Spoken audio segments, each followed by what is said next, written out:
They have this pastor here, and he is, definitely not from the United States. He's probably from an African country. I don't know what country he's from. Maybe some of you brothers and sisters who are African, that see his last name, and you can put in the comment section what country his family is from. But he made a statement about reparations that really got a lot of Black Americans pretty bothered. And let's go through this short video that he put out here. We're going to just break this down here. So let's go. Hello, my name is Pastor John Amanchukwu. And in response to Representative Hakeem Jeffries' speech, I would like to say that we need reason over rhyming. Okay. I can agree with that part. We need men with chest over men with breast. Anybody would not disagree with that? Fathers over reparations. Okay. Now let me stop right there. Fathers over reparations. We can have fathers and reparations at the same time, sir. Number two, why are you speaking on reparations? Why? I just want to know. Everybody wants to weigh in on reparations. The proper response for you should be, hey, look, you say you're a pastor, right? In the Bible talks about making things right when you commit sin against others. They also talk about, giving of land, giving inheritance, etc. in the Bible. They've talked about that many, many times. Now, pastor, since you're a pastor, you know that slavery was sin and unrighteousness. You know all the violation of the men, women, and children in our community was sin and unrighteousness. You know theft of our land is sin. You know stealing our intellectual property and inventions is sin and unrighteousness because it's stealing. And even the Ten Commandments say thou shalt not steal, right? Pastor, you should know that whipping Black people the way to whip Black people is sin and unrighteousness. Pastor, you should know that them using the skin of Black people and making shoes and clothes and all kind of other leather goods out of Black people's skin was sin and unrighteousness. Pastor, you should know that the grease they were making out of Black people, they even did it to Nat Turner, actual grease. They made grease for their wheels and all kind of stuff out of Black people. Pastor, you should know that sin and unrighteousness. Pastor, you should also know that they used to eat Black people. Pastor, you should read the book, The Delectable Negro, and see how they used to eat Black people. Understand? What about all the hanging that they did to Black people, Pastor? What about that? Or what about when Black people actually went out for themselves, done good for themselves, and then the white supremacists came and destroyed everything? Pastor, should they not be paid for any of this sin and unrighteousness that's piled up high to the heavens? How are you a pastor? How are you a so-called man of God, and you don't want to address all the sin, unrighteousness, and wickedness that's been done by these people? How? How are you in allegiance with a group of people that represent Satan himself in the earth? Because Satan is a demonic spirit, and a demonic spirit needs to operate through human beings. And the devil has chosen, and his demons have chosen to operate through the white supremacists in the earth. Understand? How could you not call that out? How could you be in allegiance to it? And this is why people don't want to go to your churches anymore. And this is why more and more churches in this country are closing down, because you are fake, you are phony, you are fraud. The greatest sin that has been done to Black people One of, because I know it's happening in the African continent, the Caribbean, etc. But we're talking about America right now. You don't want any of that addressed. You want to talk about fathers. Fathers in the household, that is a conversation to have. But this is not something that you conflate.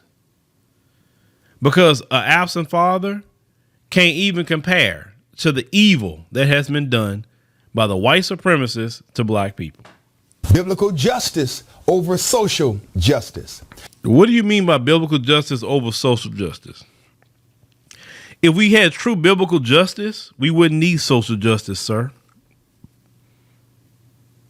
Because these white supremacists would have been judged a long time ago.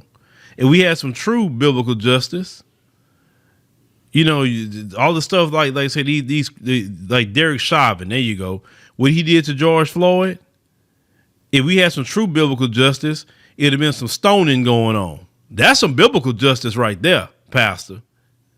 So how do you talk about biblical justice over social justice? You know what I mean? Like I say, your God is white supremacy, sir.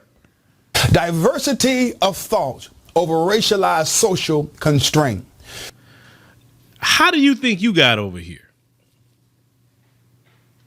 I mean, you would not even be sitting in the United States of America if it wouldn't been for black Americans. Quote unquote diversity is the reason you even got opportunity. And how quote unquote diversity even came in is because of the fight of black Americans. It doesn't even make sense. We need an appreciation for the unborn and not a devaluation of life. Okay, I could agree with that. We need parental rights in education rather than the demotion of parental oversight. Well, I mean, I can agree with that as well, but that's why I don't like the public school system.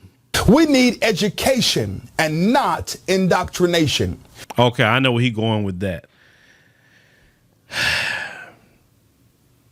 I agree we need education, 100%. Agree. I'm an education advocate in the right settings, of course. But indoctrination into what? Because some of the indoctrination, yes, I get, and I'm with you on some of that about all those alternative lifestyles, all this, you know. I listen, I'm with you. But when they start mentioning indoctrination, they don't want you to teach about racism and white supremacy.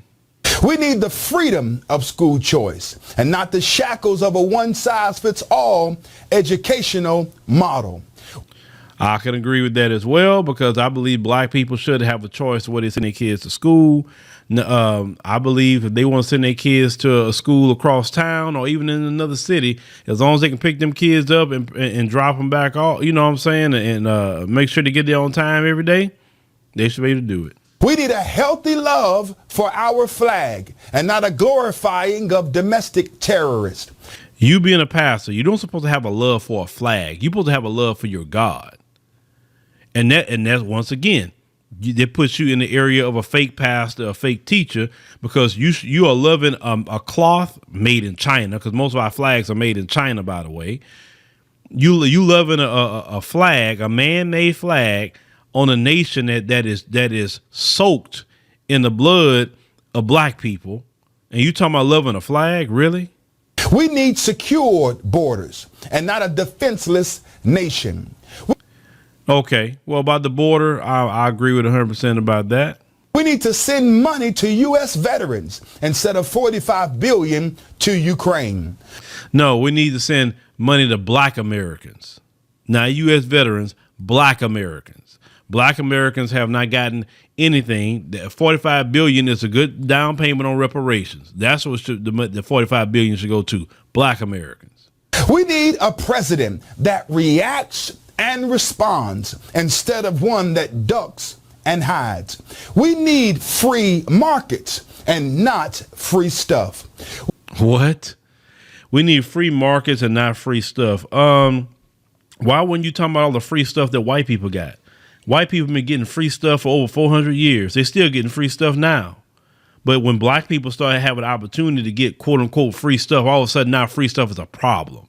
Have y'all noticed that? As long as the white folks are getting free stuff, everything is all good. But the moment black people come around and say, hey, where's mine at? You know what I'm saying? Oh, what the hell? You can't be getting nothing free. Yeah, well, so only you get it, but not black folk? We need lower gas prices and less gas lighting. We need to serve God and not be demagogues. Yeah, you need to serve God, sir. You need to serve him. We don't need lap dogs or Hunter Biden's laptops. Look, let me tell you something. I've seen that story about Hunter Biden's laptop. I can kill this. With all that mess he was doing with people in his community. He didn't do nothing to my community. So that's why it's not even a story for me. Who cares? We need Jesus. We need Jesus today. We need Jesus tomorrow. And we need Jesus forever.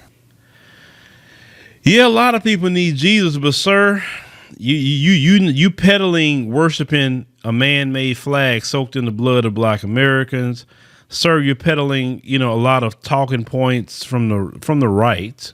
And I don't, good well, I don't agree with no Democrats, but you don't sound like a man of God. You sound like a man masquerading as a man of God, but really you worshiping white supremacy on the right. That's what it sounds like to me, sir. And on top of that, you have been very disrespectful to black Americans by saying we need fathers and not reparations. Every child has a father. If they did not have a father, they would not be in existence at all. Now, if it's a father in the household or not, that's a different story. But every child has a father, period. Or they wouldn't have got here. See, it's people like him that come here into this country and, unfortunately, they muddy the waters or they say things just like he's saying, very incendiary. The proper way for our brothers and sisters to come here and be about reparations is this. Say, hey, I support my brothers and sisters getting reparations because I know if y'all get it, then we'll be able to get it in our home country. Because that's exactly what will happen. When we got our civil rights bill, that's when all these African countries started getting independence right in the same time that we got our civil rights bill. Understand? If we get reparations, the Caribbean will get reparations, the African continent will get reparations. So we should be supported in our fight for reparations. Because if we get it, the whole black world gonna get it, and the black world is gonna benefit. Because you got people like me that will take my reparations money and invest heavily into the African continent. Heavily getting property and setting up businesses, etc. I definitely would do that with my reparations. And you got other black people that would do it. Some won't, but some will. So reparations could benefit everybody. So you should definitely want black America to get reparations, right? But, Rev here is one of the main reasons why people don't want to go to church. And on top of that, when you are a 501c3, you don't supposed to be political. You're supposed to be with no political party, pushing nothing political whatsoever. And yet, how is it that these pastors are constantly being political? Y'all been lucky I'm not in charge of anything with the 501c3, because every last one of y'all, I hear y'all talking about any political party. I don't care if it's Democrat or Republican or Green Party or whatever party you want to talk about. I'll revoke your 501c3 status so quick for talking about politics. Oh, no, you shouldn't be involved in politics. You should be talking about the Bible, and that's it. But ladies and gentlemen, let me know what you think about, with this, brother here, and I'm saying that very loosely, is saying because, he just being very disrespectful, talking about we need fathers over reparations, like everybody don't have a father. How you think you got here? Make sure you subscribe, and we'll see you on the next one.